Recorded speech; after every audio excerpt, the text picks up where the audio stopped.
Welcome to the Supreme Court, where we are hearing the appeal in the case of Asda Stores and Brierley, a case concerned with equal pay.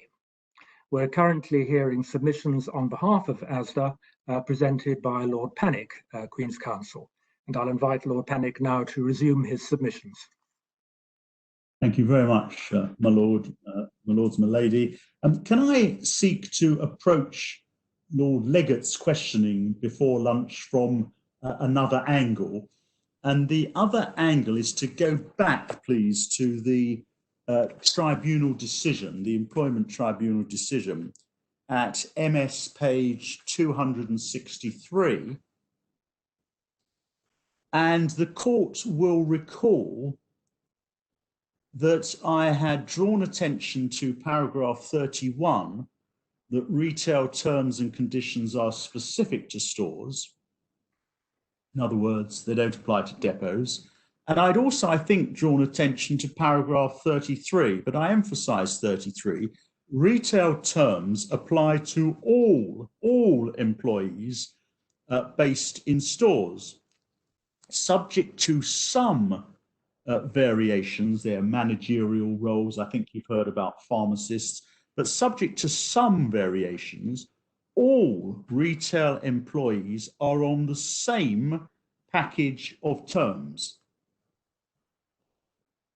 And the reason for that is consistency. Operational simplicity is thought to be critical in running these 630 stores 7 days a week, 24 hours a day. And Miss Tatum had explained that in the written evidence that you've seen. And the same package of terms includes pay. And the reason I emphasize that is because I'm not sure that we've given this court a picture of what happens in stores. And the doubt in my mind arises out of my Lord Legate's question, because if the court, please, would go to the supplementary bundle, the court will see that starting at MS 580 of the supplementary bundle, there is a gender breakdown. This was before the tribunal, a gender breakdown of all the jobs. It lists the jobs, it lists how many men, how many women do them. And the particular page to which I would invite the court's attention is page supplementary MS 592. And page 592 of the supplementary MS, I hope what each of the members of the court has is a chart that says on the left provincial. And provincial, there are three areas of the country: provincial, London, southeast. But this is just an example of the jobs done in provincial stores.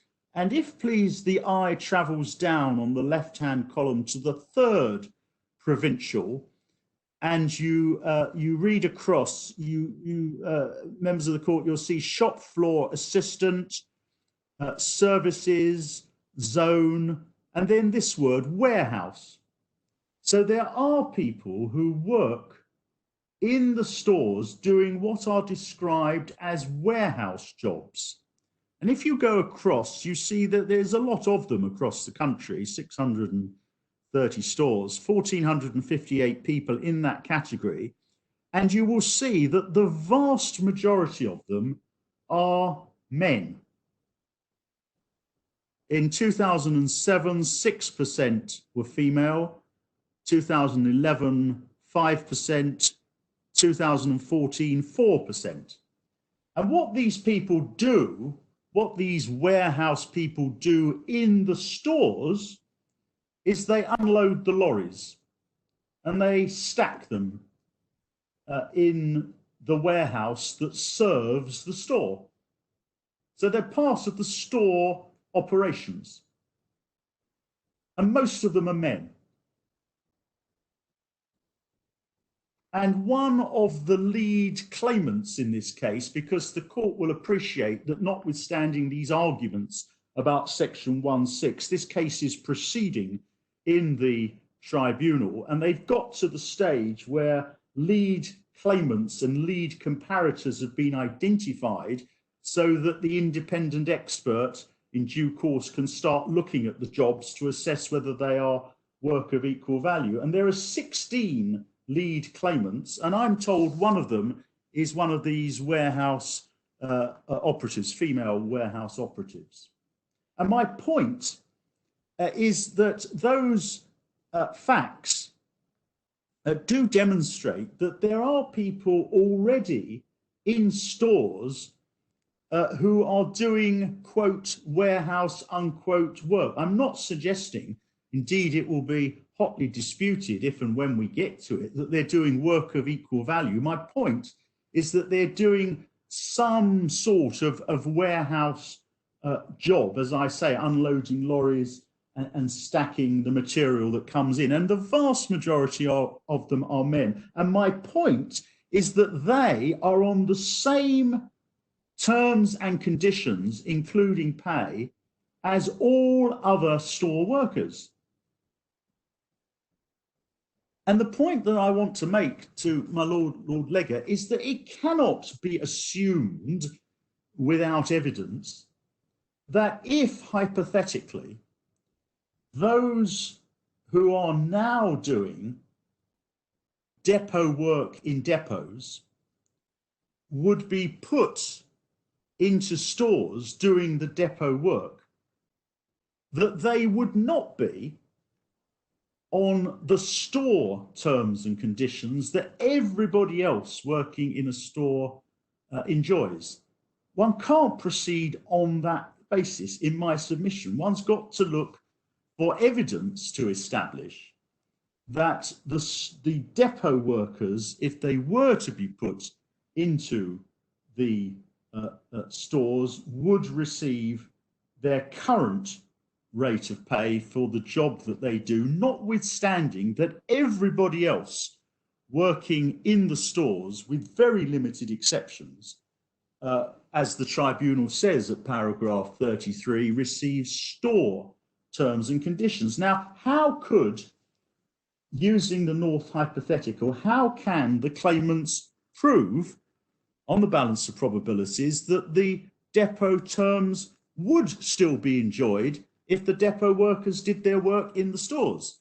Well, through a collective agreement, as in North, Smith, Leverton, but not here, by the evidence of the witnesses, but I've shown the tribunal the witness evidence, and I say it does not support what the tribunal found at 117.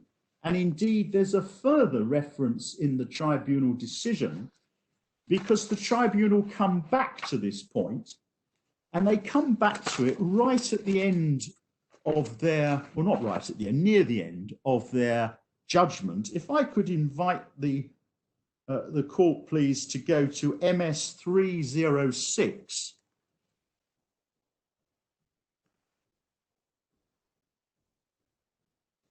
And at 306, MS 306, paragraph 240 is where the tribunal say that the temporary redeployment of depot workers into stores is not properly comparable, but it provides some slight support for the claimant's case. So they're not very impressed by that.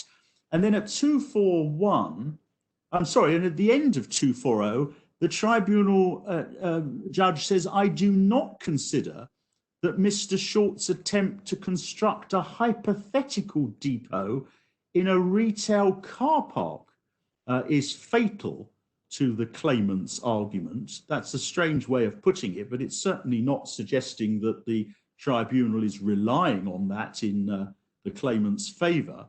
And then 241 is how the tribunal judge does see it. He says, in my judgment, greater support is derived from the fact that the respondent, that's Asda, operates what appear to be more favourable terms for the depot workers, correct on the assumptions we're making, and it is inherently unlikely that depot workers would be willing to see those extended to retail employees if hypothetical relocation of retail employees occurred in that direction. Well, we're not aware of any evidence that addresses that. That is pure speculation, how depot workers would react if retail employees were employed in depots, and equally unlikely that depot workers would be willing to give up their terms if there were hypothetical relocation of them into stores. Now, that's a very strange way of putting it in my submission, because the question is not whether depot workers, were they hypothetically to do their work in stores, would be willing to accept store terms and conditions. The question is whether Asda would pay them more than everybody else doing work in stores. And as the court has seen, it is fundamental to Asda's business model that everybody in the stores, with very few exceptions, receives the same rate of pay and the same terms and conditions for reasons of consistency. Two other points, if I may. One is a legal point. One has to be, in my submission, careful as to how much hypothesizing one does. I say that because of what was said by Lady Hale in North. If we go back to the North judgment, which begins on MS 538, and it's at paragraph 31. This is again setting out Ms. Dinah Rose's submissions in the North case, which Lady Hale prefers, she agrees with at paragraph 33. At paragraph 31, that's Miss Rose, argues the Employment Tribunal having adopted the correct test, the Court of Session should not have interfered with its findings of fact. The tribunal founded its conclusion on the first of the two passages of the evidence quoted in paragraph 27 above, and that's the passage that I drew to the attention of this court at the top of MS 547. That's Law Report page 1002, letter A. And then Miss Rose submitted, and it was accepted by her ladyship. This was contemplated, this is 31, paragraph 31. This was contemplating that the manual workers would become based in the claimant schools in order to do their present jobs, although he could not envisage that ever happening. In the second passage, he was hypothesizing the creation of a completely new, all-purpose handyman who might plausibly be based in schools. And Miss Rose submits, and Lady Hale accepts, that was an unnecessary and illegitimate hypothesis, etc., etc. And we would respectfully submit that one cannot legitimately hypothesize about depots on the fringe of stores. The question, and the only question, is what would happen if depot workers were employed inside the relevant claimant's establishment, that is the store. What would happen then? Would they be paid their existing rate of pay, or would they, as we submit, be treated in the same way as the vast majority of store workers? One other point, if I may, on this part of the case. The Court of Appeal's reasoning, which I have respectfully challenged because it doesn't address what I say is the central question on the North hypothetical, that is, what would happen if the depot workers were employed in a store? The Court of Appeal proceeded on the basis the depot workers at present receive the same terms and conditions whichever depot they work in. And I say that that doesn't answer the North hypothetical, but in any event, I have one other point, and it is that it is wrong to proceed even on the premise that at least until 2012, all depot workers were treated the same whichever depot they worked in. And that appears from the tribunal decision. If please the tribunal would go back to the tribunal decision at MS 265, paragraph 42, they're dealing with terms and conditions prior to 2010. And they say at the beginning of paragraph 42, in this period, terms and conditions were largely determined on a local site level. So there was no uniformity across depots in the period prior to 2010. And that continued until the NRA was agreed. The National Recognition Agreement was reached in 2012. And that position that there were terms and conditions were largely determined on a local site level was specifically so in relation to pay, and the court will see that at MS 270, paragraph 81. Pay rates continued, this is up until the NRA in 2012, pay rates continued to be set separately for each depot based on local needs. So there simply wasn't even uniformity across depots until 2012. What happened after the NRA at paragraph 87 is that all of the depots fell into line with the NRA apart from Didcot. So there was still no uniformity across depots, but it was substantially the same. And I mention this point as a point that may be of some practical significance, because even if I'm wrong on everything else, there was no pay rate for depots until 2012. And as I've said, almost all of these claims were filed in 2014, and the claimants seek back pay back 6 years. So for all those reasons, I respectfully submit that the tribunal made fundamental errors of law on the generally part of section 1.6. It wrongly sought to compare and contrast terms and conditions of the claimants and terms and conditions of the comparators.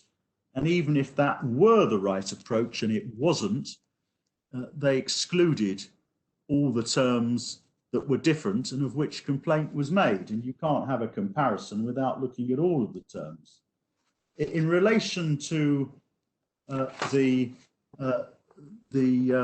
specific jobs and the comparison of the relevant classes under section 1.6 and the North hypothetical, I've accepted in answer to my Lord the President that depot workers would never work in a store is no answer, but I say it does identify the need for some evidence to prove that if depot workers were to do their existing job in stores, they would maintain their existing terms and conditions and not be put on store conditions. There's no collective agreement, by contrast with the Leverton and other cases demonstrating that the depot workers would receive the same terms. They didn't work in a depot. The oral evidence, contrary to the tribunal's conclusion at 117, supports us and not the claimants. The tribunal's other branch of reasoning, paragraph 241, as to it being inherently unlikely that depot workers would give up their depot terms if they worked in a store, it poses the wrong question. The question is, how would the employers treat them? And I say there's a very strong case. They would be required, if they worked in a store, to receive the same terms and conditions as others who work in a store, including those who work in the warehouse, the vast majority of whom, the warehouse of the stores, the vast majority of whom are men, 94, 95%. I therefore submit that the North hypothetical is not proven on the facts of this case, and therefore, for all those reasons, subject to EU law, this claim has to be dismissed. These claims should be dismissed by reason of section 1(6). Can I raise a point with you, Lord Panic, before you proceed on to the EU law? Just looking at the domestic law, its object is to secure equal treatment, not only for people doing the same work, but also for people doing work which may be very different, but is assessed as being of equal value. Now, historically, work of a manual character, predominantly done by men, has been better paid than work of a clerical character or a work involving manual dexterity of a kind that's predominantly done by women. And if you're carrying out this hypothetical exercise, if it's an admissible argument that the terms and conditions of somebody moving from the male-dominated workplace where manual work is done to the female-dominated workplace where, in this case, shop assistants and cashiers and so forth work, would have his terms and conditions altered to bring him into line with the female regime, then the legislation effectively entrenches the inequalities rather than addressing them. What would be your response to that? My response is that the Act deliberately includes a qualification clause, a qualifying criterion, to the ability of the claimant to seek to compare her work and her pay to that of a man, whether he's doing like work or work of equal value.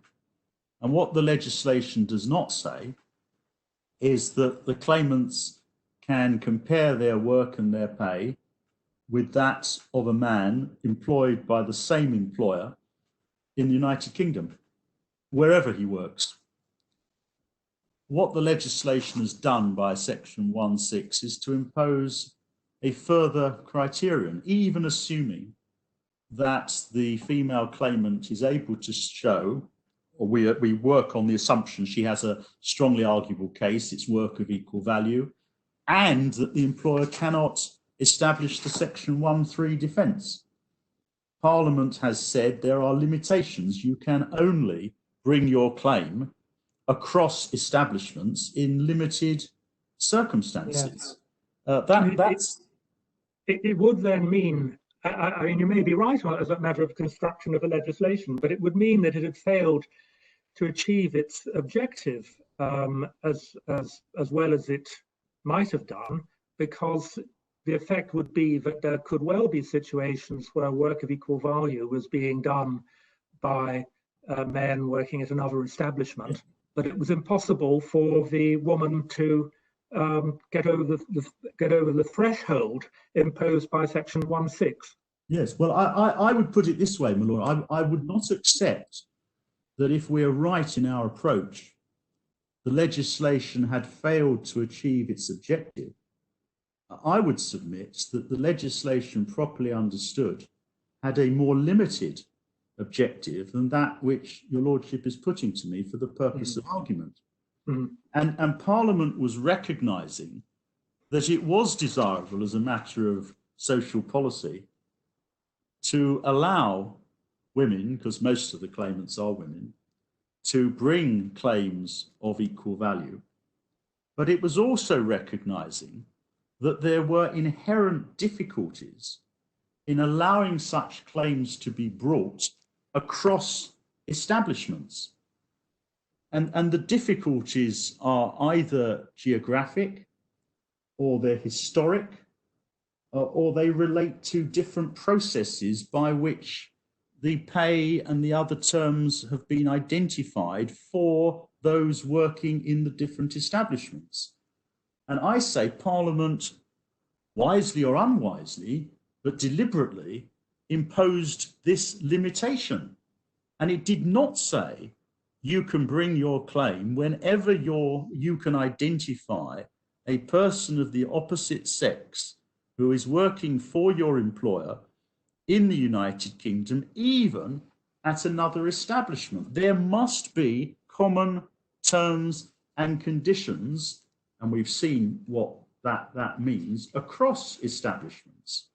And I say that the difficulties of an equal value claim, and equal value claims are very difficult in practical terms. They are enhanced, exacerbated by a cross-establishment claim. The court, as I said a few moments ago, may appreciate this case is proceeding, subject, of course, to what this court decides on Section 1.6. And we're currently at the stage that the Employment Tribunal, with the assistance of the parties, has identified 16 different lead claimants. It's identified 27 different lead comparator jobs. It's going through the process of identifying job descriptions, which will be sent in due course to the independent experts who have been identified and who will assist the tribunal. It is anticipated, I am instructed, that the independent experts are most unlikely to produce their reports back to the Employment Tribunal until when? 2023? 2024. At which stage the Employment Tribunal, I'm asking Mr. Cooper, who's here with me, who has the responsibility for dealing with the Asda's case in the Employment Tribunal. The matter will then come back to the Employment Tribunal, which will hear argument, may hear other evidence, and most unlikely to reach a decision on equal value until 2025. Part of the delay is due to COVID-19, but not very much of it. Thereafter, assuming the claimants are correct, there's the Section 1.3 issue, and there may be appeals on equal value. Then there's the Section 1.3 issue, which is bound to take time and may itself be the subject of an appeal. Then there has to be, if the claimants are successful, the identification of how much each claimant is entitled to for what period. Now, I don't complain about any of this. I simply refer to it because it shows just how complex, how time-consuming, how expensive all of this is, not just for the employers, but for the employees as well. And the point, my lord, is that Parliament has deliberately sought to put a cap on what sort of claims can be made across establishments. Now, your lordship, my lord the president, is absolutely right. That will inevitably mean that some women who may have been able to show that they do work of equal value with men in other establishments, and who may well be able to show that there's no Section 1(3) justification for the pay difference, are prevented from bringing claims. But Section 1(6) means nothing unless it has that consequence in at least some cases. And the only question in my submission for this court is what are the tests for applying 1(6) and how do they apply in this case?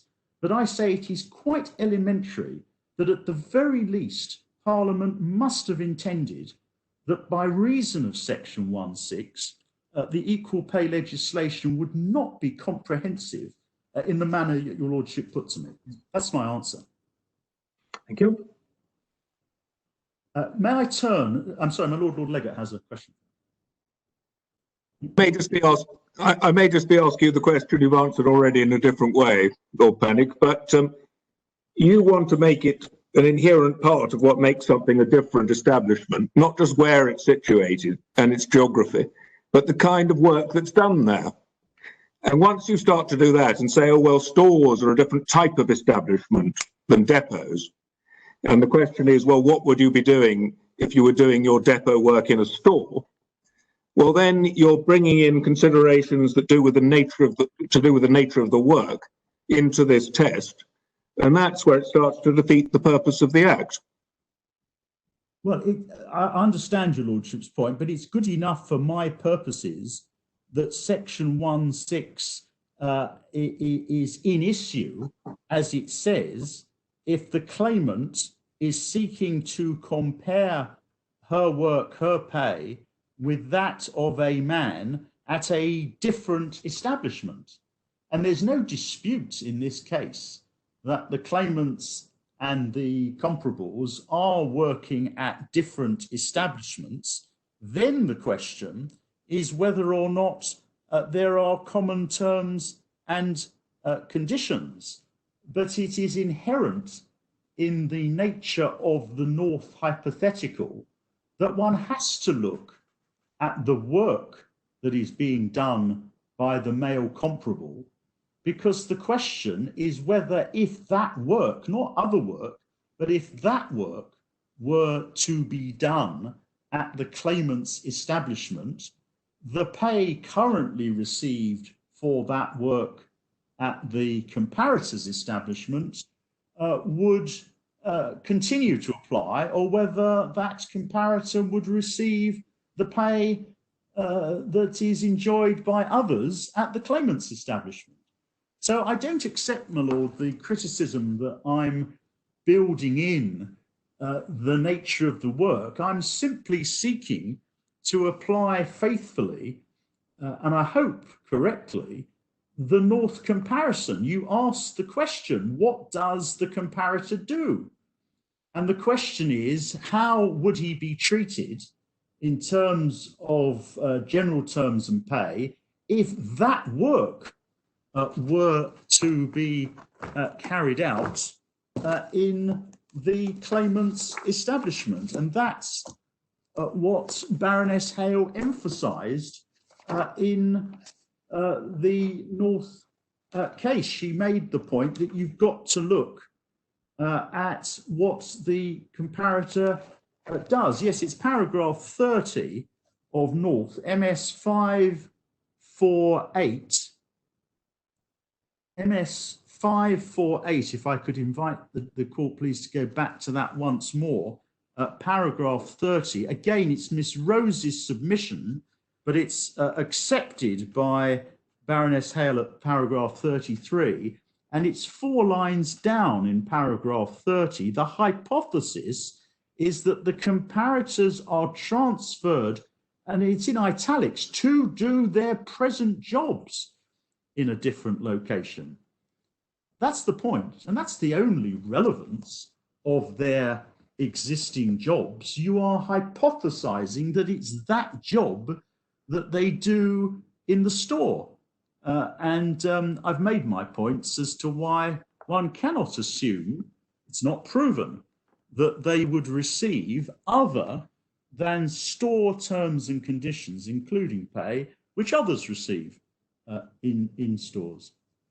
That's my answer, my lord. It's interesting to see, if you look at the first four lines of that paragraph, Yes. Where Ms. Rose was arguing that the tribunal shouldn't speculate about adjustments which might be made in the unlikely event that the comparators were transferred to the claimant's workplace. Yes. She's picking that up, Ms. Rose was picking that up from a divergence of views in the inner house. You'll see in paragraph 28, the quotation just below H. Yes. Lord Easy in the Wilkinson case had said that it was erroneous, perhaps particularly an equal value claim, to consider whether on the transfer of a male comparator, hypothetically, to the women's establishment, adjustment might be made to his terms and conditions to dovetail more closely with those of the women. And the other judges have taken a different view in North when it was in the inner house. Yes. And Ms. Rose was, in the first four lines, was aligning herself with Lord Easy's position. At the end of the day, I think Lady Hale doesn't actually address that point in terms of the UK legislation, but finds an answer to it in the EU law. Yes. Yes. I mean, the only reference is the general reference at the beginning of paragraph 33.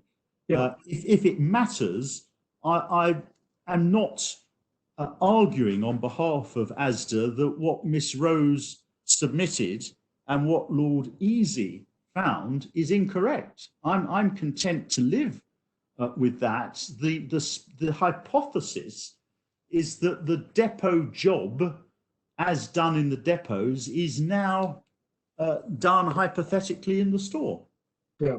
And the only question, and I say it's a difficult question, difficult because of the hypothetical nature of the exercise, of which I do not complain, but it's what makes it a difficult question, is that it is a hypothesis that is not going to occur in practice. And what one has in the present case is a situation in which the two establishments are different in terms of how employees are treated, and one has the very clear findings of the tribunal that, with very, very limited exceptions, all those who work in the store, whatever they do, receive the store terms and conditions, including pay. And as I've shown the court, that includes jobs that are not the same, and I don't accept are of equal value to the depot jobs, but they have a similarity with the depot jobs. They're done almost exclusively by men, and they are paid the same as the other store workers. So there needs to be some evidence that supports the finding of the employment tribunal, and I say, with great respect, there is none. That's it. Lord Panic, if you allow in evidence to the effect that those who are transferred into the store from the depot will only get store pay, then the whole of the North exercise is rendered unable to produce any result. It's just inconsistent with the hypothesis. Well, the hypothesis is going to depend on the circumstances of the particular case. And there will be cases, North is one of them, where for various reasons the court is satisfied that were the comparables to do their work in the claimant's establishment, they would retain their the pay that they receive in the comparator establishment. It all depends. I mean, North is a hypothesis. It requires application to the facts of the particular case. There will be cases where it succeeds, cases where it fails. And I have sought to identify for the court what we say are the relevant principles. I've sought to identify what we say is the relevant evidence, and we urge the courts to arrive at the conclusion that the hypothesis is not substantiated in the circumstances of this case. It will be the task of your ladyship and the other members of the court to say, having heard Mr. Short, whether our submissions are right or wrong, but that's our case. But North was really interpreting the statute, and so it's really rather a hypothetical, like a statutory hypothetical. And you've got to be loyal to a statute which requires you to make a hypothetical. And then you go no more. I appreciate you draw a line. That's it. But it is really very similar to a statutory hypothetical, isn't it? Well, your ladyship is putting to me, I think, what I wouldn't accept, which is that North is somehow proceeding on at least a presumption that the case is proved. But it isn't. I mean, all North is doing is identifying the test, and it's recognizing that on the facts of any particular case, it may or may not be the case that the male comparable would receive his existing terms and conditions if he worked in the claimant's establishment. It is a hypothesis in the sense that it requires to be proved. Is it any more different? I'm so sorry. I didn't mean to speak across you. No. Is it any more different to a statute which asks you to apply a value determined by a willing purchaser and a willing seller in circumstances where, on the evidence, you never could sell this item? You just have to do the best you can. Yes, it's a hypothesis in that sense, but it still requires to be applied to the facts of the individual case. It's a hypothesis in the sense that it gives you a formula. It's no more than that. The formula then has to be applied. It requires assessment in the circumstances of the case. Well, would these men, if they did their existing work in the claimant's establishment, would they A, continue to receive their existing pay, or would they B, be treated in the same way as everybody else who works in the store? That's the question. And I don't accept, with great respect, that North tells you anything about the answer to that question. It all depends. Once you've identified the right question, it all depends on the evidence in the individual case. And I say that the tribunal, with the greatest of respect to them, did a very poor job in analysing the evidence. I hope I've put before this court what the relevant material is. And as I say, those are my submissions. Unless I can assist further on that, shall I turn, particularly given the time, shall I turn to EU law? And this arises either if we're correct in our submissions on section 1.6, or if the proper meaning of section 1.6 is otherwise unclear. Our submissions are these. First, we say that EU law does not assist the claimants as a matter of substance, and I'll deal with that. Secondly, we say, even if we're wrong on that, the claimants could only rely on EU law in one of two circumstances. The first circumstance is if domestic law could be construed consistently with EU law. And our submission is that section 1.6 cannot be interpreted consistently with what my friend Mr. Short says EU law requires, without impermissible rewriting of section 1.6, and I'll develop that, if I may, in a few moments.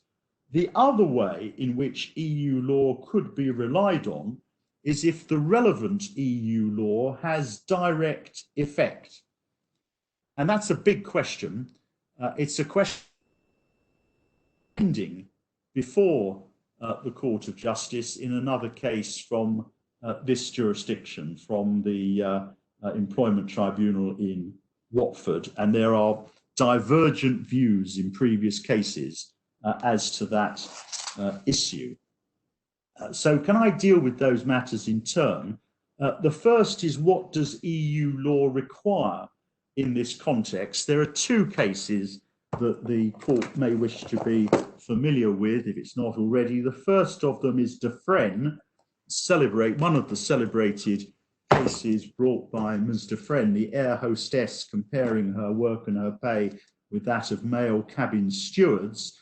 And it's at MS 60, do I mean 6? I don't think I do, is at 602, MS 602, in the bundle of authorities, tab 10.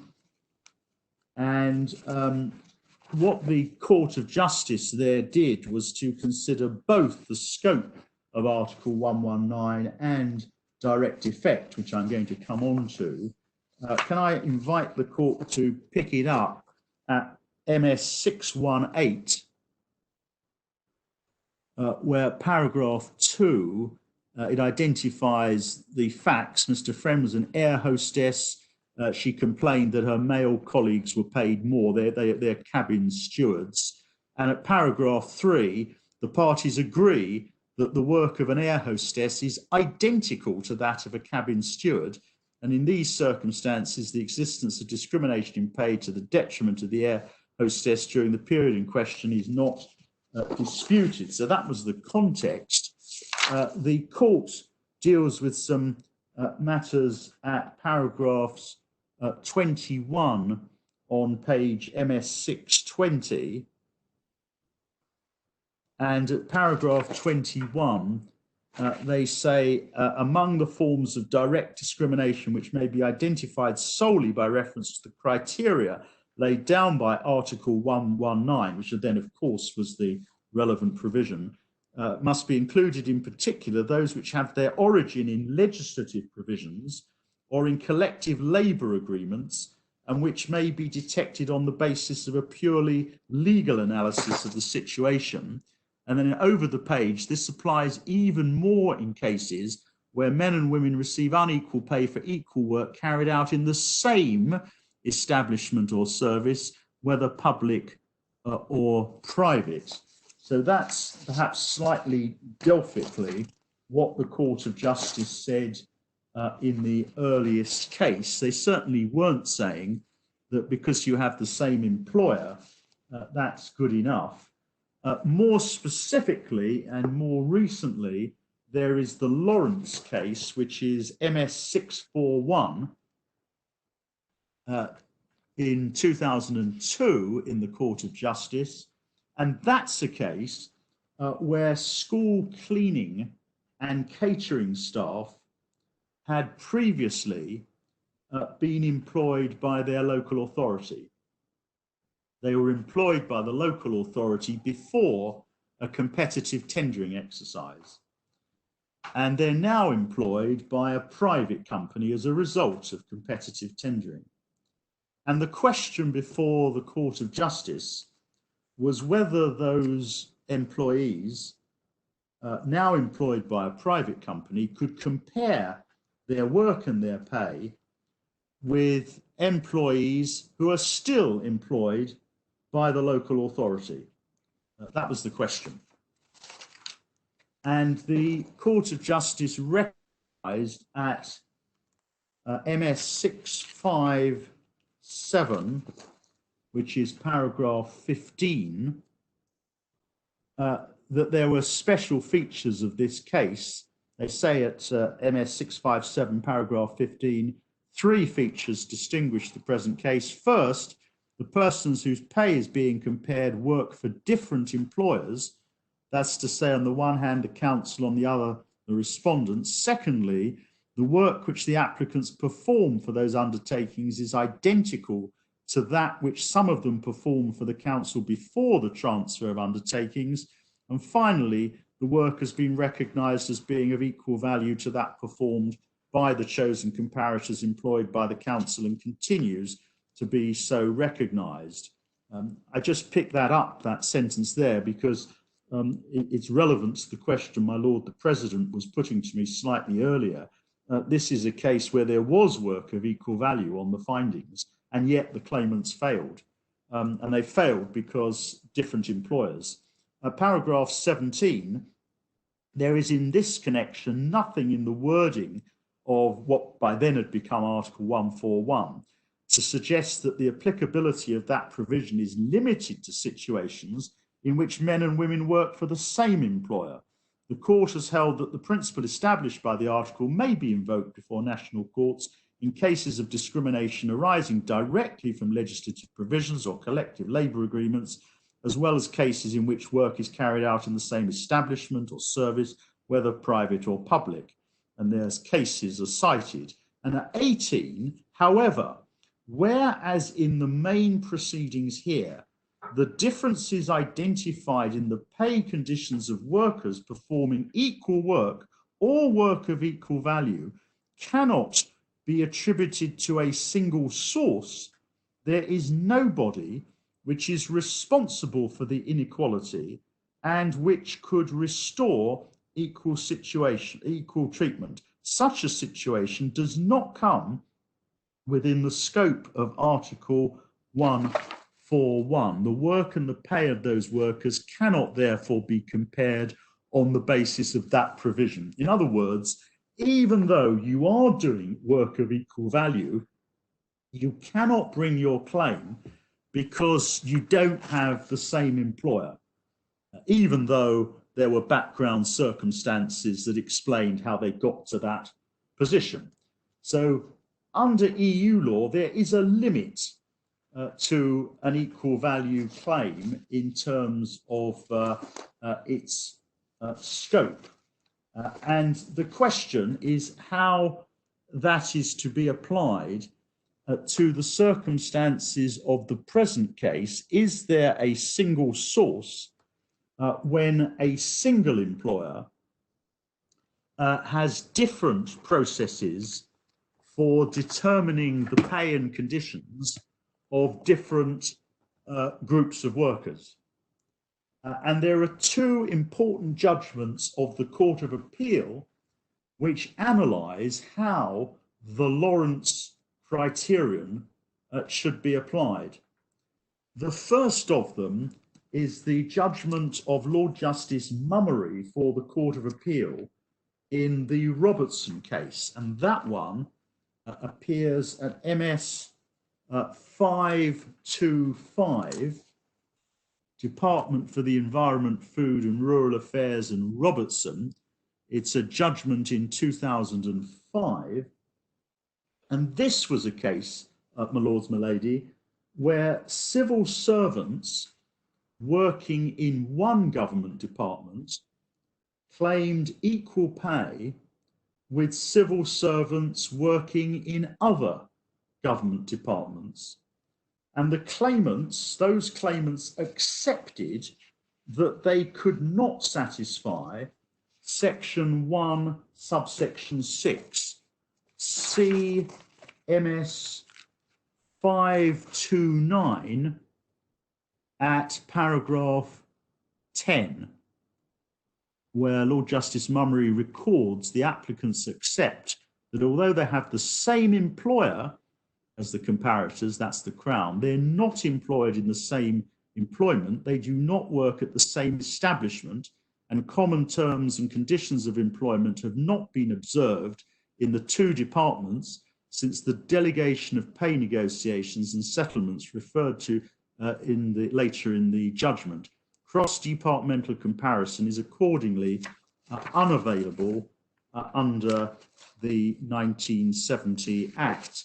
And one can see that that concession, if that's the right word, was made by counsel highly experienced in this area, MS 527, Mr. Brian Langstaff, as he then was, leading Mr. Michael Ford, accepted that. So the case depended on EU law. And as to EU law, Lord Justice Mummery said, well, he set out the relevant paragraphs from Lawrence at MS 530, paragraph 16. He set out paragraphs 17 and 18, which we'll come back to. His Lordship then, at paragraph 27 on MS 532, noted that the Lawrence case was concerned with the different question of comparisons between men and women working for different employers in circumstances where there was no direct link between the employers and no connecting factor between the employees, such as a single collective agreement determining their pay. It was contended the single source approach was designed to deal only with comparisons in a case where there was no common employer. And Lord Justice Mummery says, I agree that the issue in Lawrence was different, and the judgment of the Court of Justice does not directly deal with the case of a common employer. It appears, however, to lay down an approach of general application. In his Lordship's judgment, the statements of principle in paragraph 17 and 18, that's paragraph 16 above, indicate that something more than just the bare fact of common employment is required for comparability purposes, the same as section 1.6. I reject the submission in those paragraphs the Court of Justice proceeded on the basis that common employment is sufficient for comparability purposes, and he agreed with the EAT on that. At paragraph 29, his Lordship stated just above letter C on MS 533, it's necessary to consider in each case whether the terms and conditions are traceable to one source. That was the Court of Justice's principle in Lawrence, single source. And just above D, his Lordship says, the Court of Justice made it clear it is not necessarily the person with whom the workers have contracts of employment that determines comparability. The relevant body is, and he's quoting from paragraph 18 of Lawrence, is the one, quote, which is responsible for the inequality and which could restore equal treatment, unquote. The body responsible for the state of affairs will often be the same employer of both the applicants and the comparators, but that is not necessarily so. It depends on the circumstances of the particular case as to whether further inquiry may be necessary. If that were not the case, Mr. Langstaff's submission would tend to have the extravagant consequence that every civil servant would be entitled to compare himself or herself with any other civil servant of the opposite sex, subject only to objective justification by the employer of differences in pay. That does not seem to be a sensible or practical approach to the preliminary task of identifying appropriate workers in circumstances comparable to the applicants. Tribunals were right to reject it. On his Lordship's reading of Lawrence, the approach of EC law is to locate the single source with the body responsible for setting the relevant terms. This is not determined by only addressing the formal legal question of the identity of the employer.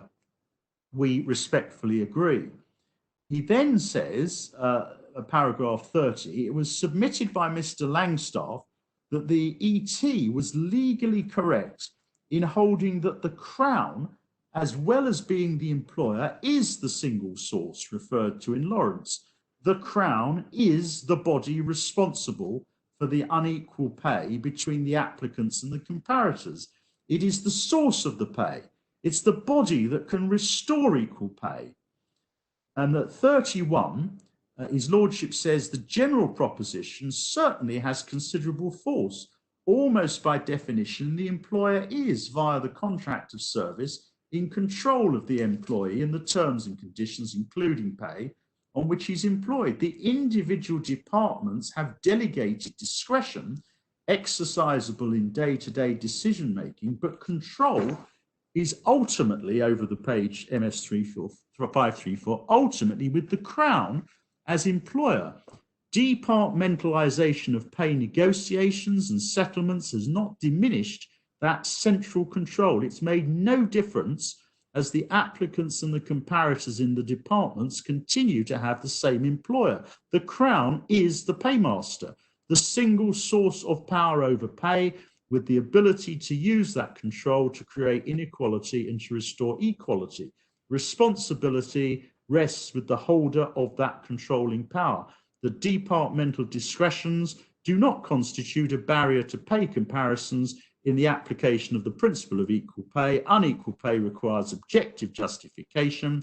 Simply saying that different departments are responsible is not a justification. The Crown should not be able to escape the burden of objective justification of pay differences by creating different departments and devolving discretion to them to conduct pay negotiations and to reach pay settlements. And that's the argument. It's the argument on behalf of the employees. And Lord Justice Mummery then assesses that matter, and he starts his assessment at 33, paragraph 33. Government is carried on through civil servants employed by the Crown. They work principally in departments established either by statute or by prerogative powers exercised by orders in council. And there's a bit more detail. I can pick it up at 35.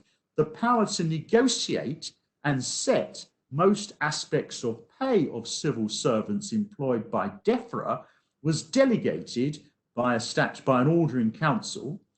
Their effect is that the pay and conditions of civil servants are no longer negotiated nor agreed centrally on a civil service-wide basis. This was a deliberate change in policy. Each individual department has delegated to it responsibility for negotiating and agreeing the pay of civil servants employed in its department. And then these words, subject to compliance with the provisions of the Management Code and subject to overall budgetary control by the Treasury. So the Treasury had overall control. Fresh collective bargaining arrangements are made by each department on an individual basis with different union officials and on different occasions. Neither the Treasury nor the Cabinet Office is involved in the negotiations, and their approval of settlements is not required. There is no coordination between the different sets of negotiations. It's not been suggested the change from central to departmental pay negotiations and agreements was made in order to avoid the impact of the equal pay legislation or was other than genuine. And can I just mention that that's a finding in our case. Equally, in our case, the Employment Tribunal specifically found that there was no proper basis for concluding that Asda was trying to avoid equal pay obligations. One finds that, if I can just break off, as it's maybe convenient just to note it, MS page 278. Oh no, I'm sorry, let me pick it up at MS 277. It's paragraph 120 of the tribunal decision, MS 277, and it's the last 5 lines. I asked what the respondent Asda's position would be if I were to find, as I make it clear I do not upon reflection so find, that the respondent Asda had deliberately adopted or perhaps continued such a practice specifically to avoid the terms being considered properly as comparable for the purposes of equality of pay. Lord Faulkner accepted in those circumstances, I'd have to reject the argument. And over the page, MS 278, paragraph 127, drawing the evidential threads together, I find, says the employment judge, although the documents and the oral evidence raise more than a slight suspicion that Asda may have sought deliberately to keep the setting of terms processes entirely separate in order to resist equal value comparisons, there is no proper evidential basis for a finding of fact that on the balance of probabilities they did so. So we're in the same position.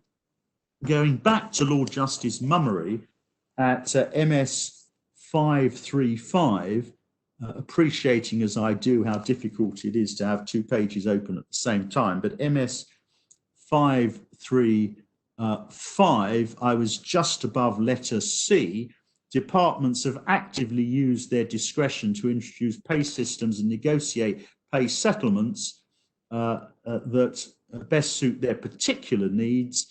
Consequence, there's now significant divergence in the pay scales applying in different departments. And at letter D, His Lordship agreed with the EAT that there was separate determination of terms and conditions and therefore no single source. And at letter C, His Lordship dealt with two further points. A, delegation to government departments has not divested the Crown of the power to regulate the pay of civil servants. And even if it has, B, the Crown has the power to revoke at any time. And at 38, he registers a note of caution about using domestic constitutional arrangements or principles of English public law in the context of the interpretation of an article in the EC Treaty stipulating equal treatment in pay, or in the application of a ruling of the Court of Justice. And he observes that regular students of the jurisprudence of that court are aware of the obvious need to be realistic rather than legalistic. So His Lordship is applying a general approach, not one based on constitutional law. And at 536, MS 536 over the page, picking it up at paragraph 41, he says the EAT rejected the retention of PowerPoint. It's unnecessary to go over the ground, express a view. In my judgment, the basic difficulty with the point is that it does not address the approach laid down in Lawrence, which requires identification of, quote, the body responsible, unquote, for the state of affairs on pay of which complaint is made. The critical question is there a single body responsible for the discriminatory pay differences of which complaint is made? And he takes that, His Lordship takes that from paragraph 18 of Lawrence, which is set out in paragraph 16 of this judgment. He then deals at 42, let me read on. Retention of power by the Crown after delegations department means there is a theoretical legal possibility of the Crown exercising its power at some time in the future, but the retention of a legal power which has in fact not been exercised over pay conditions in the particular case does not make the Crown the body responsible for the action, negotiations and decisions on pay by individual departments resulting in the pay differences of which complaint is made. And then he equally rejects the alternative argument that the Crown could revoke what it's already done. He says at 43 on MS 537, I would reject this submission as inconsistent with Lawrence. The argument is based on a theoretical legal possibility that delegation will be revoked at some time in the future, rather than on recognition of the realities of the existing employment situation. The department, not the Crown as employer, is actually responsible for conducting the negotiations on pay and other terms and conditions and for reaching agreement on them. And as I'll explain in a moment, we rely on all of that, that the practical reality in this case is that there is no single source. There are separate divergent processes by which pay is determined for those working in the different establishments. And that is not, I say, a single source for the purposes of EU law. But before I make that point, can I also show this court, the other Court of Appeal authority? It's the judgment of my lady, Lady Arden, for the Court of Appeal in the Armstrong case, and the Armstrong case, blissfully shorter than the judgment of Lord Justice Mummery in the relevant parts, indeed in all of it, is at MS 447, Armstrong and the Newcastle upon Tyne NHS Hospital in 2005. You'll be aware, Lord Panic, that this court did look at Robertson in North. Yes, it did. And left open the question whether it had been correctly decided. Oh, yes, and I accept that. We refer to that in our written case because my friend relies on North and the analysis of Armstrong, I'm sorry, of Robertson, and we make the point that Lady Hale expressly at the end of the judgment for the court says that the court there did not need to decide at this point. If we get this far, then this court will need to consider at this point. There's no trace, no sign in North, my Lord the President may or may not remember, of the Armstrong case being looked at. It's not referred to in North in the authorities that were cited. Armstrong, of course, was. Robertson was, but not Armstrong.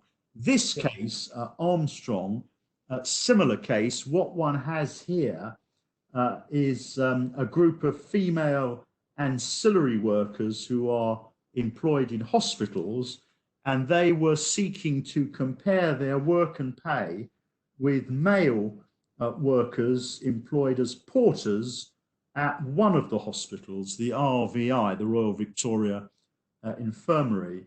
So they had the same employer, certainly by the end of the period, the NHS Trust, and the Employment Tribunal had dismissed the claims of the women not working at the RVI on the basis that Section 1.6 was not satisfied. My Lady Arden set out the issues on MS 453, paragraph 21. My Lady identified 4 issues, the first of them at paragraph 21. A1, did the tribunal hold that the employment of the non-RVI claimants and the comparators was not attributed in that period to a single source of employment for the purposes of Lawrence? 2, if so, was that conclusion against the weight of the evidence? And 3, as a matter of law, could the trust successfully contend there was no single source for that purpose once there was evidence that it had taken some part in pay negotiations relating to both groups of workers? And I don't think A4 matters. At paragraph 28, my lady said that the findings and reasoning for the period after April 1998 are to be found in the decision of the tribunal. The essence of the tribunal's reasoning is that there was pay negotiation on a departmental basis, that is, at the level of or below the separate hospitals. So that was the finding of fact.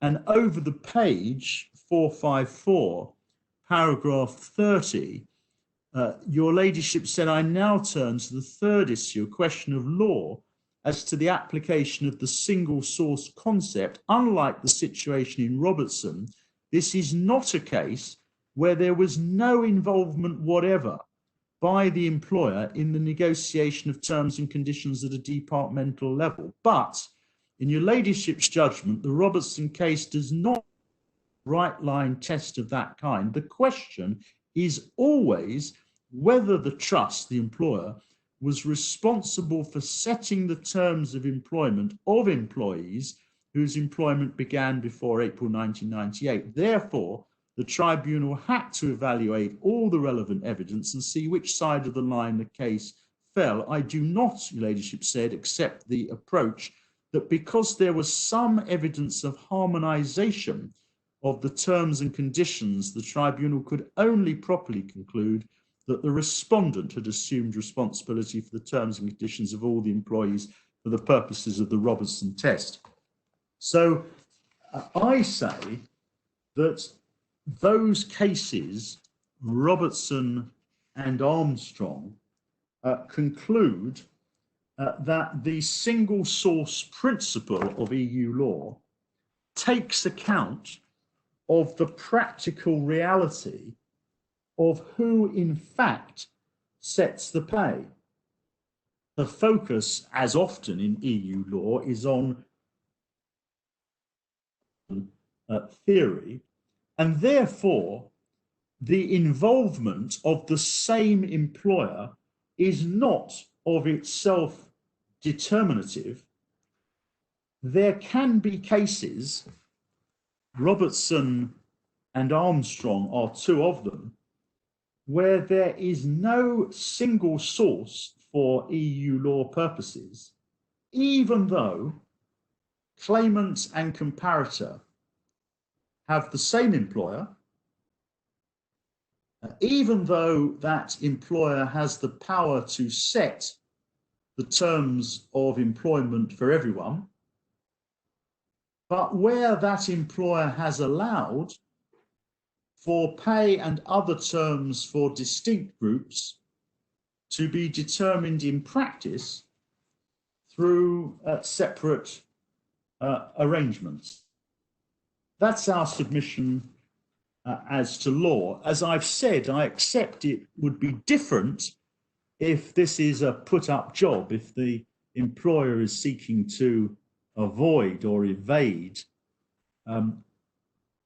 the principle of equal pay for equal work, covering work of equal value. But that's not the finding in this case. We say that Robertson and Armstrong, with respect, are correctly decided. My Lord, the President has referred to North. Perhaps we ought just to look at it, because in the Court of Appeal, Lord Justice Underhill relied on what Lady Hale had said in North as an answer to our point, and we do respectfully submit the point was not decided. It's at MS 551. At the end of Lady Hale's judgment, she found against the employers for various reasons, in particular under domestic law, section 1.6. And she says at paragraph 40, on behalf of the court, the position is thus that for the principle of equal pay to have direct effect, the difference in treatment must be attributable to a single source, which is capable of putting it right.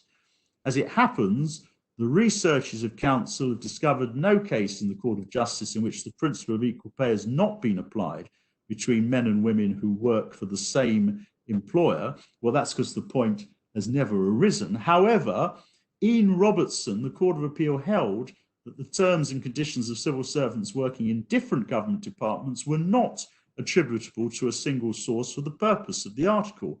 Although they were all the servants of the Crown, responsibility for negotiating and agreeing their pay and conditions had been devolved by delegated legislation to the individual departments concerned. It was common ground the claimants and their would-be comparators were not in the same employment within the meaning of section 1.6 because they did not work at the same establishment and common terms and conditions had not been observed in the two departments since the delegation. Mr. Robin Allen for the Equality and Human Rights Commission tells us that it is the view of the Commission that the Robertson case was wrongly decided because it did lie within the power of the Crown to put matters right. It is not necessary for us to determine that question now. In this case, it's quite clear that the difference in treatment between the claimants and the comparators is attributable to a single source, namely the local authority which employs them, which is in a position to put right the discrepancy if required to do so. If section 1.6 were to operate as a barrier to comparison required by EU law in order to give effect to the fundamental principle of equal treatment, it would be our duty to disapply it. But it sets a low threshold, doesn't operate as a barrier to the comparison proposed in this case. So this was a long way along the line, no mention of Armstrong. The point was not decided, and we respectfully submit it remains open to us. So the question, we say, if we're right on the law, that is, if Armstrong and Robertson are correctly decided, we say that in this case, the Court of Appeal and the lower tribunals were wrong in the approach that they took to the single source test. And the best way of summarizing what was decided below is to go, please, back to the Court of Appeal judgment, MS 188, and it's dealt with by Lord Justice Underhill at paragraphs 107 to 112, adopting what was said in the EAT by Mr. Justice Carr. And at 107, His Lordship, Lord Justice Underhill, makes it clear that this is not necessary for his judgment. I reach the conclusion that he does without seeking any support from EU law, and I've dealt with that. I am, however, prepared to say that I believe the claimants and the comparators and terms did in fact have a single source within the meaning of Lawrence, because they were set by the same employer which had the power to equalise them. He refers to North. He says he regards that as an additional reason for upholding the ET's finding. But since the point is not central to my conclusion, he's going to give his reasons briefly.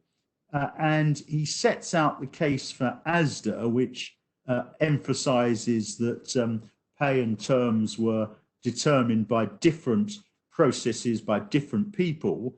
He says at 109, that case was rejected by the employment judge, who held that the executive board of Asda and the members or subcommittees of that board had and exercised budgetary control.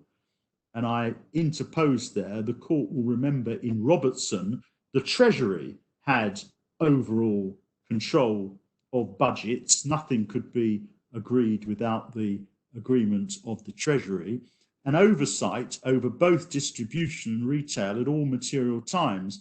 The executive board was responsible for the differences in pay and could, subject to the overarching control of Walmart, have introduced equality.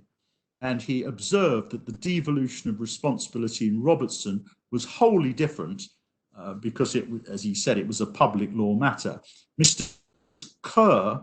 Justice Carr in the EAT upheld that reasoning, and there's quotations from his judgment, and I don't think I need to go to it. I can read from this. Paragraph 56, second sentence, he said this was an ordinary case of a large organisation delegating the setting of pay to separate internal organs. At 57, his lordship said that Robertson, if correctly decided, was wholly exceptional, turned on the unique position within the civil service. And at 58, he says that Asda or Walmart could interfere at the stroke of a pen, or more likely, nice phrase, the click of a mouse. The Industrial Relations Board, that's the internal board, included senior employees, and the IRB received regular updates on distribution staff, pay negotiations, and retail pay was signed off by the executive board. He concludes, Mr. Justice Carr, that it would be unjust, little short of absurd, if the presence of a single source turned on whether Asda's or Walmart's board happened to have overruled Mr. Stansfield, or the CEO or the board happened to have overruled Miss Tatum. It's quite enough to justify the judge's conclusion. The evidence showed that they regularly scrutinised the work done to set pay in respectively retail and distribution, and could overrule their decisions at any time. And Lord Justice Underhill concludes that he entirely agrees with that passage, save only that he doubts whether it was necessary even to show that the boards regularly scrutinised the relevant pay. It should, in his view, be enough that the board, as a matter of ordinary company law, had the power to set and change the terms, and he agreed that Robertson turned on its particular facts. And he says he means what he says. That's not a euphemism. It does rather beg the question, what particular facts does it turn on? So that's what was said below. Now, I say that the approach taken by the Employment Tribunal, the Employment Appeal Tribunal, And the Court of Appeal, and I recognise there is some force in numbers, but I say not a great deal, what depends on is the analysis, their approach to single source was, with great respect to all of them, wrong in law. And for these some reasons. First, the single source criterion is not satisfied simply because there is a board or other body at the apex of the company which has to approve or disapprove the separate processes of negotiation, with power to set financial limits, see the Treasury in Robertson, and with a supervisory responsibility.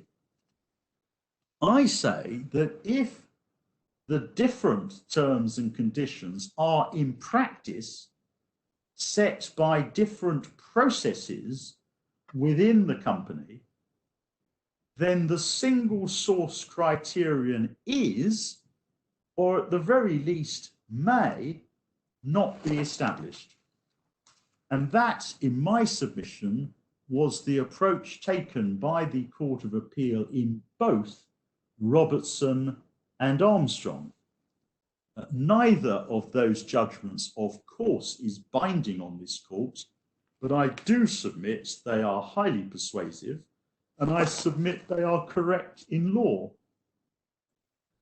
The second point I seek to make is that it is, with respect, incorrect to seek to distinguish or marginalise the Robertson case on the basis that it concerned a government employer with the autonomy of the government departments recognised by statute and statutory instrument, all subject, of course, to Treasury pay parameters. And the reason I make that submission is because of what Lord Justice Mummery himself said in Robertson. I've read the passage, but may I take, please, the court back to it. It's paragraph 38 on MS 535. Paragraph 38, MS 535, my lords and my lady. Lord Justice Mummery says on each of the points, he registers a note of caution about using domestic constitutional arrangements or principles of English public law in the context of the interpretation of an article in the EC Treaty. And therefore, to suggest, as the Court of Appeal did in this case, unlike Armstrong, and for the ET and the EAT to suggest that Robertson turns on public law considerations, that this was a government employer, is, with respect, to miss the point. I've read extensively from Robertson, and the point there is that you look at the practical reality of who sets the pay. You don't look at domestic constitutional arrangements. Now, we have set out in some detail in our written case, in particular paragraph 83, subparagraph 2, the factual findings of the Employment Tribunal on which we rely, which establish that in practice, the terms and conditions for store workers were determined by a process separate and distinct from the process by which the terms and conditions for depot workers were determined. And I'm not, given the time in particular, I'm not going to take this court through all of that. None of that, I think, is in dispute, because we do not dispute for our part that the company at its apex could have intervened in relation to the terms and conditions for depot workers. We do not dispute that the company set pay parameters in the sense of how much it's prepared to spend.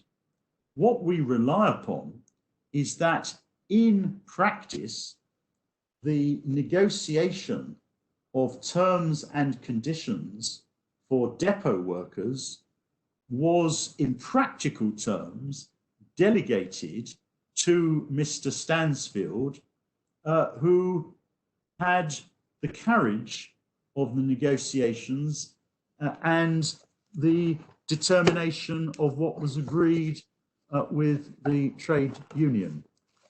And that's what I rely upon. My friends don't challenge, I think, those factual matters which are set out in some detail in the tribunal decision. They say, so what? So what? Because the company is the company, and they say for the reasons that are set out by Lord Justice Underhill by reference to the EAT judgment of Mr. Justice Carr, that at any time the company could intervene. And I say that's the wrong test. The test is what happens in practice, and in practice, depot pay, depot conditions were determined by the depot division in isolation from the separate parts of the business relating to stores. And I say that of itself, in this case, establishes there was no single source for the pay of all the workers, both claimants and comparators. It is true in relation to the store workers, the Asda Executive Board and subcommittee played a much larger role, but they did not in relation to the depot workers.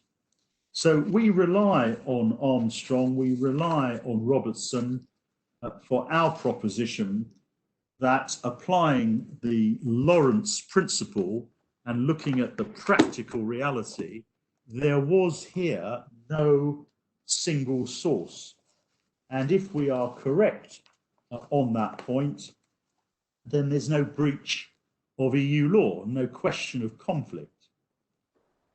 If we are not correct on that submission, then the next question is whether EU law can assist the claimants in this case.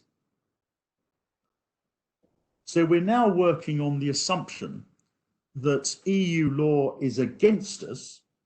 The question is, can EU law assist? And as I've indicated, there are two main ways that EU law, if it favours the claimants, could assist them. One is the duty of the court, if it can, to construe Section 1.6 consistently with EU law. And the second is if EU law, relevant EU law, has direct effect. There's also, I should just mention, it's a third way in which EU law could assist the claimants, and that is if they're right on the substance of EU law, but domestic law cannot be construed consistently and there's no direct effect, then the claimants could sue the United Kingdom government, a Frankovich type claim, for failing to have implemented EU law correctly. But that wouldn't affect us. That would be a claim against the United Kingdom. We would have complied with our legal duties, but I mention that for completeness. The first way then in which EU law could assist the claimants, if they're right on the substance of EU law, is if the court would then have a duty to try to construe Section 1.6 consistently with what the claimants say EU law requires. And the problem here is that the claimants' submission on EU law comes to this. They say that if you have a claimant and you have a comparator and they're in separate establishments, but they have the same employer, and it's that employer who is the single source for the pay difference, single source in the sense it has the overall responsibility, then EU law is satisfied. They're entitled to bring a claim. And my point is that if that is really what EU law says, it is fundamentally inconsistent with what Section 1, subsection 6 says. Because whatever Section 1.6 means, and I've made my earlier submissions on it, it cannot be interpreted, my submission, to mean that where you have a claimant and a comparator with the same employer who's setting the pay rates, notwithstanding the fact they work in different establishments, a claim can be brought. That would be the direct antithesis of what Section 1.6 says, because Section 1.6 imposes on any view a further requirement, a limitation. So I say it's going to be extremely difficult, if at all, to construe Section 1.6 consistently with what my friend Mr. Short says EU law means, if I'm wrong on my single source arguments.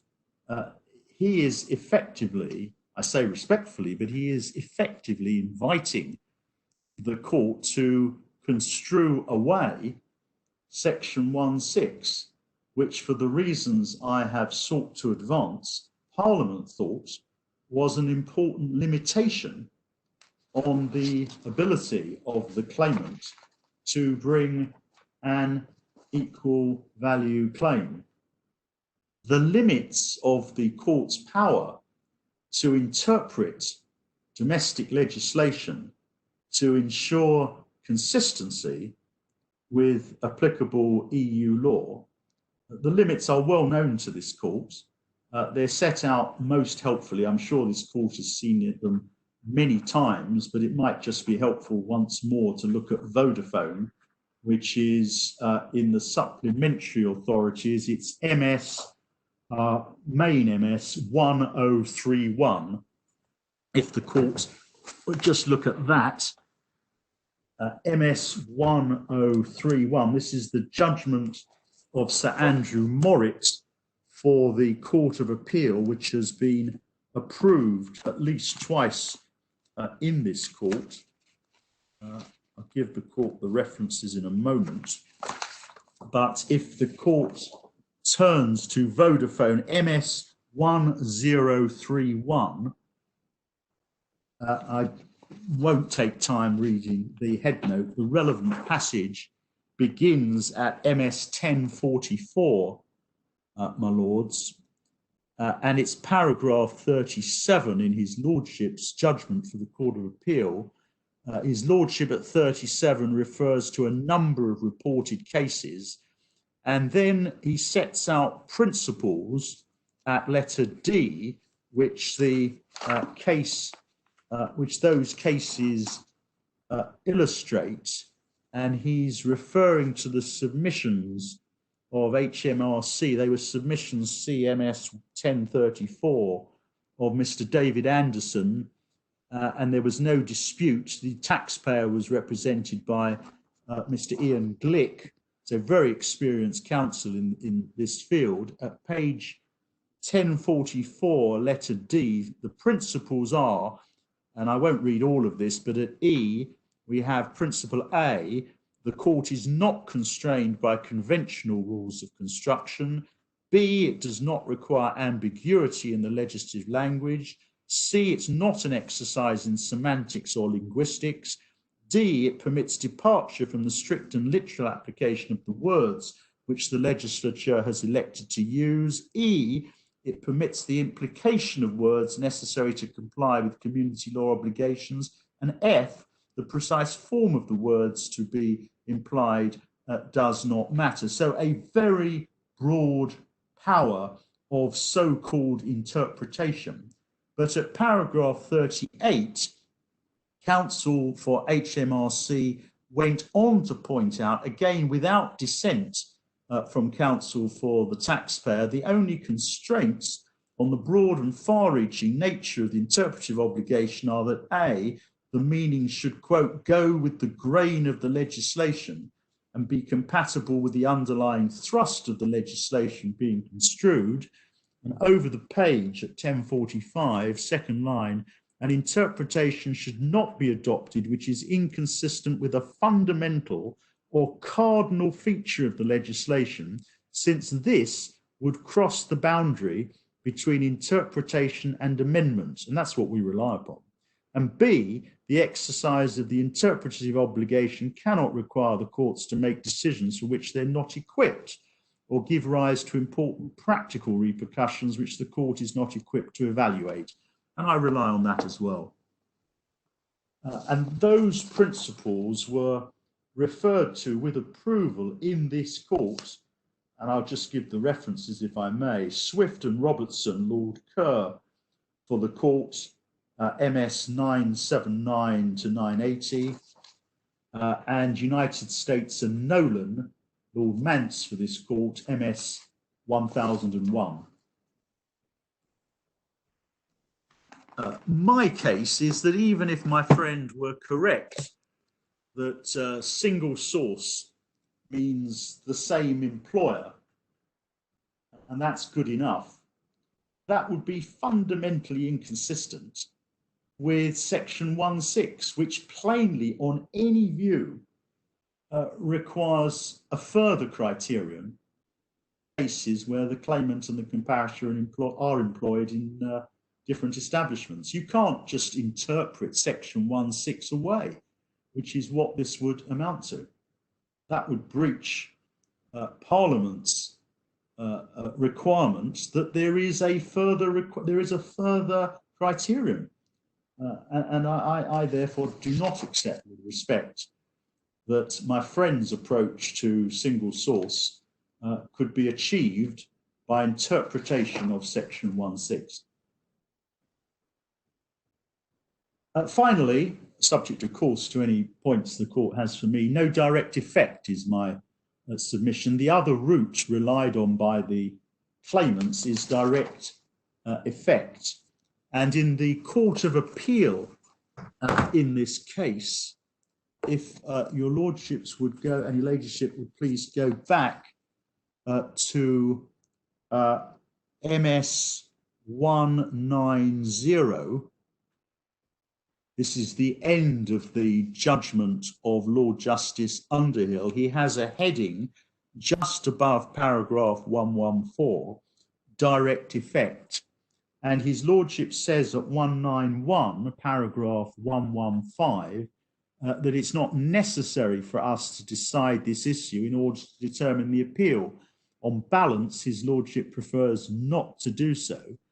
If the point were in truth determinative, his lordship's provisional view is that the right course would be to refer it to the CJA EU. We're not bound to do so since we're not the final court. This court, of course, is. But he agrees with Lord Justice Carr that it's hard to say that the issue is act clair, and he comments on delay. He then adds at the end of paragraph 116, final sentence, that he is prepared to say, however, that despite the undoubted difficulties presented by some of the authorities, his lordship's provisional view at the end of the argument, and this was fully argued, was that Mr. Justice Kerr's conclusion was right. Mr. Justice Kerr concluded that there is direct effect. Lord Sales gave a very short... Sorry to interrupt, Lord Panic. I'm just wondering how direct effect comes into it. The claimants can obviously rely on Section 1, while at the same time inviting the court to, well, telling the court it's its duty to disapply subsection 6 if Section 6 prevents UK law from implementing our obligations under EU law.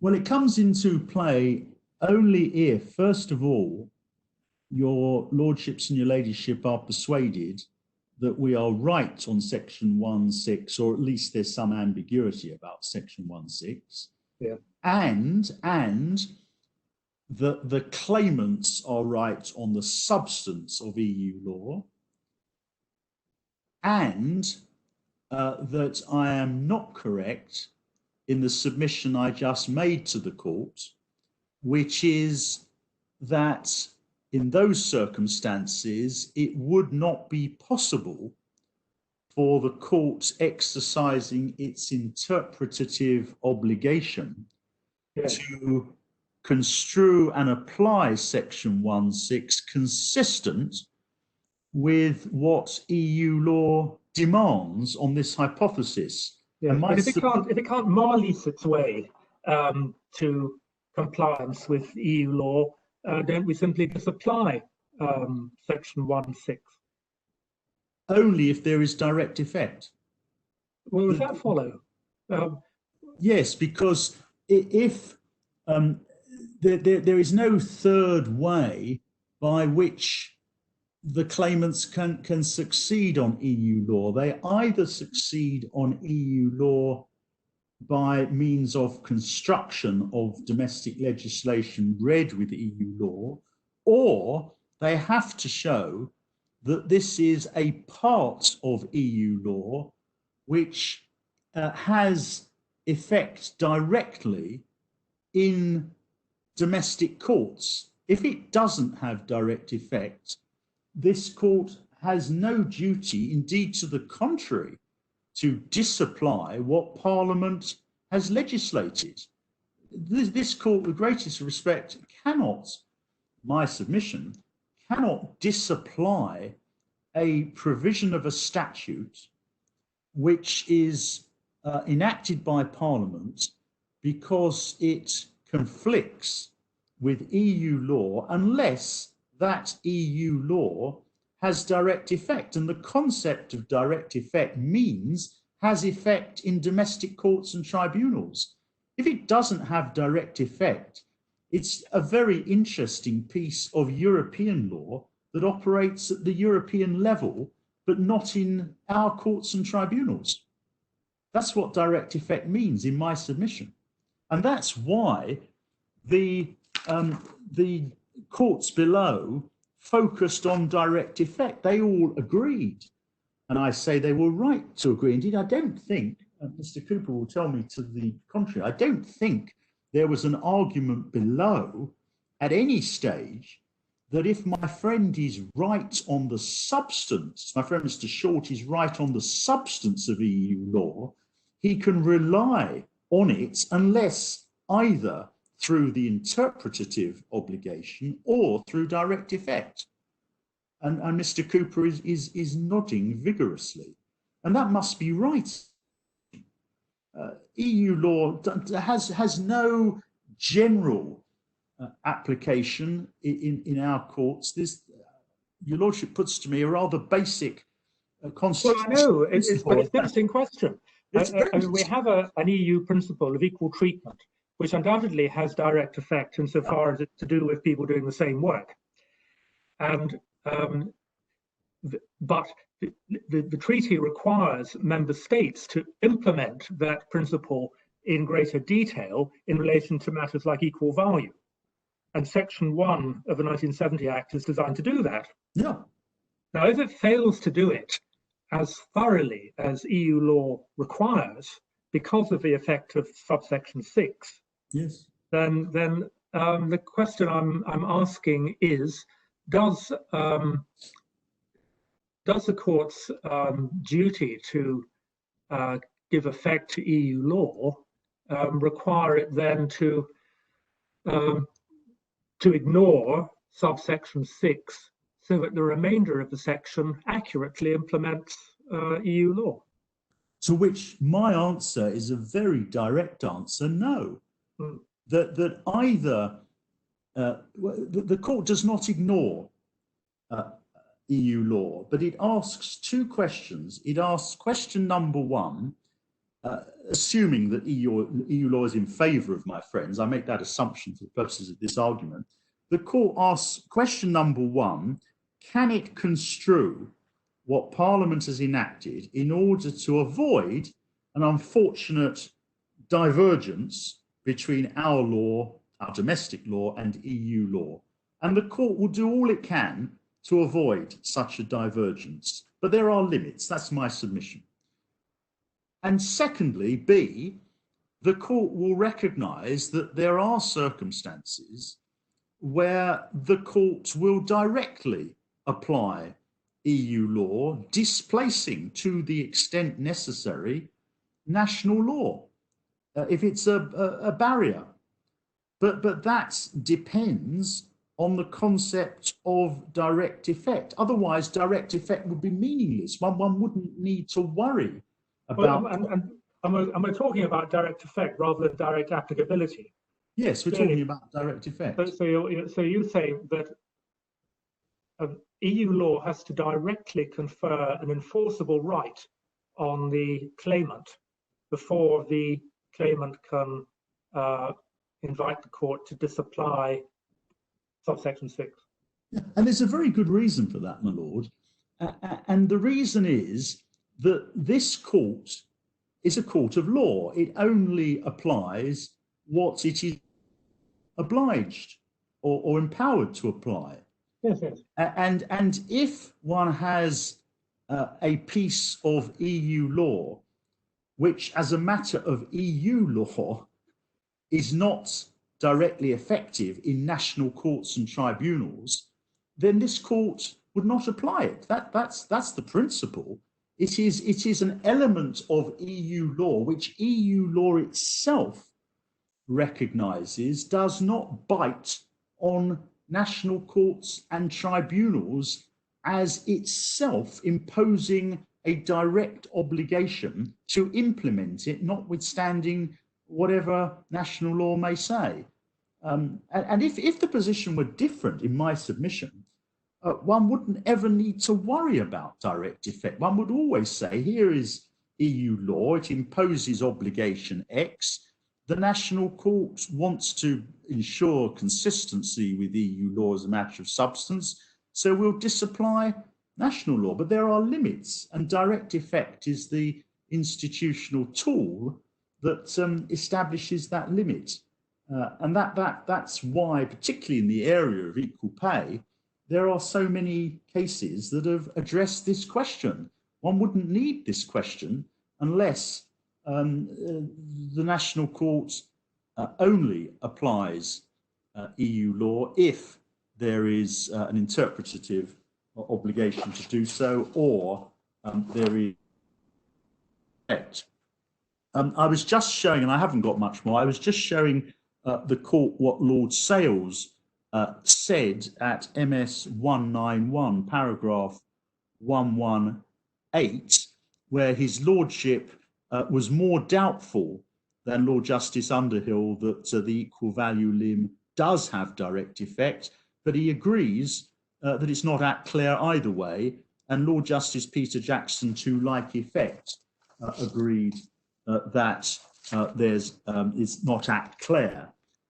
I mentioned before there is a case pending in the Court of Justice of the European Community, the European Union, and it can be found in the volume of authorities supplementary at... Just before we go to it, yes, can I just ask you what you would say about the statement made by Lady Hale in paragraph 41 of North? That's on page 551. Thank you, my lord.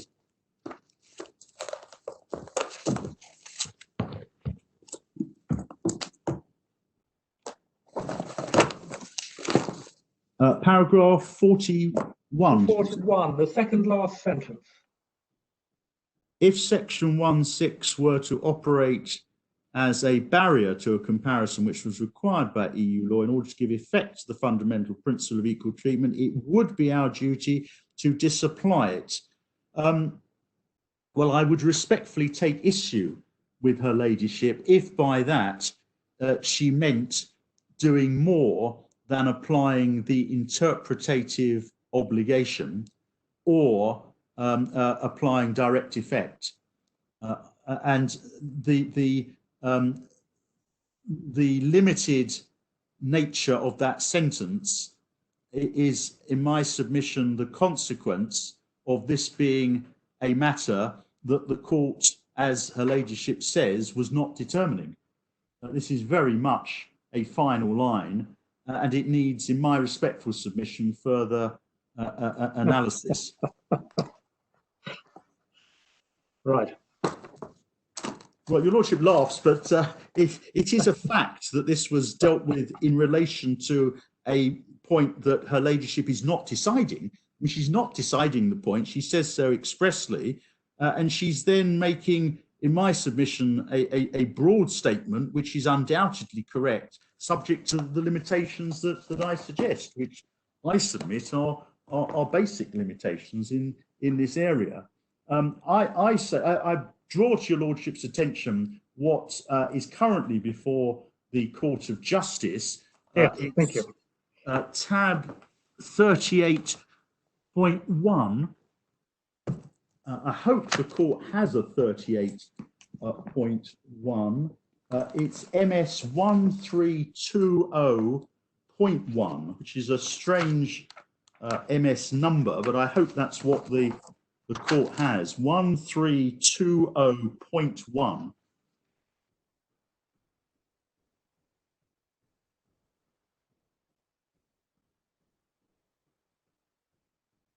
Does it say tab 38? 38.1. Has that? Oh yes, K and Tesco store. Yes, yes. It's just one page, my lord. Yes, thank you. I'm very much obliged. The court will see this is a reference for a preliminary ruling from the Watford Employment Tribunal. It's a case against Tesco, and it's a reference made, the court will see, nearly 11 months ago on the 22nd of August last year. And the court sees that two questions were referred. Is Article 157 directly effective in claims made on the basis that claimants are performing work of equal value to their comparators? And two, if the answer is no, is the single source test for comparability distinct from the question of equal value? And if so, does that test have direct effect? So those are the questions sent. I've made inquiries and there is no hearing date yet allocated for this reference. The parties have asked for a hearing, but there is no date yet allocated. My submission, I'm sorry, does someone have a question? Was there a question from one of your lordships? I wasn't sure. I don't think so. No, I was told there was. My lord, I think it was me actually. I put my hand up because the Court of Justice has today decided that there won't be a hearing and there won't be a report from the Advocate General. So that is today. So they're going to give judgment without a hearing and without an AG's report. Well, that's very helpful. I'm very grateful to Mr. Short for indicating that. We're very much in the court's hands on this. That what Mr. Short indicates suggests that after some considerable delay, the Court of Justice is soon, which may be September, more likely I would have thought to be September or October, to get round to answering these questions. I'm very much in the court's hands. Indeed, it's 4 o'clock and I wasn't proposing, unless invited to do so, to argue the merits of a point which we, for our part, recognise is at Clare. I'm not suggesting to the court, I don't think I could suggest to this court that this point is other than at Clare. The court has this option if we get to this point, the court may wish to wait and see what the Court of Justice have to say about the matter, or the court may wish to make a reference of its own.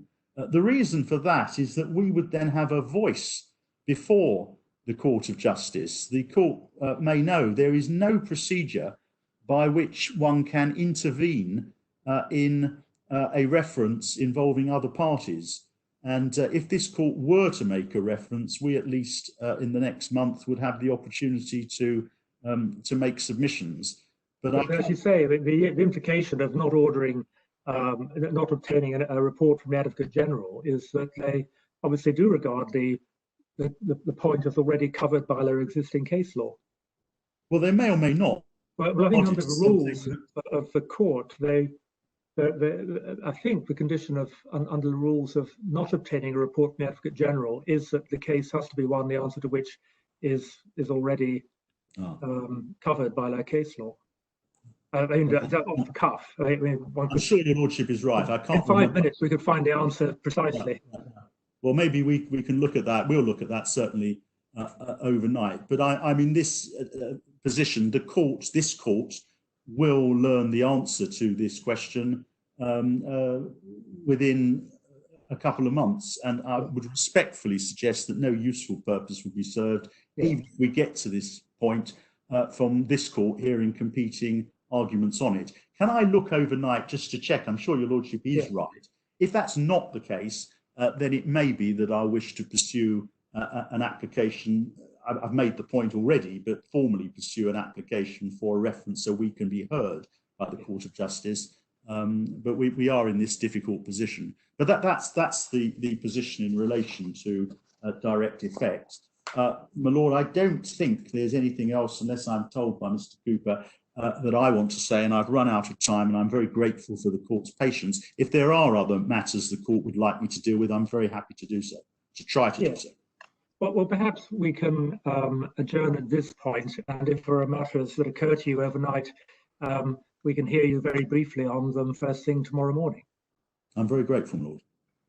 Well, thank you very much. In that case, we'll adjourn now and resume at 10:30 tomorrow morning. Thank you. Thank you.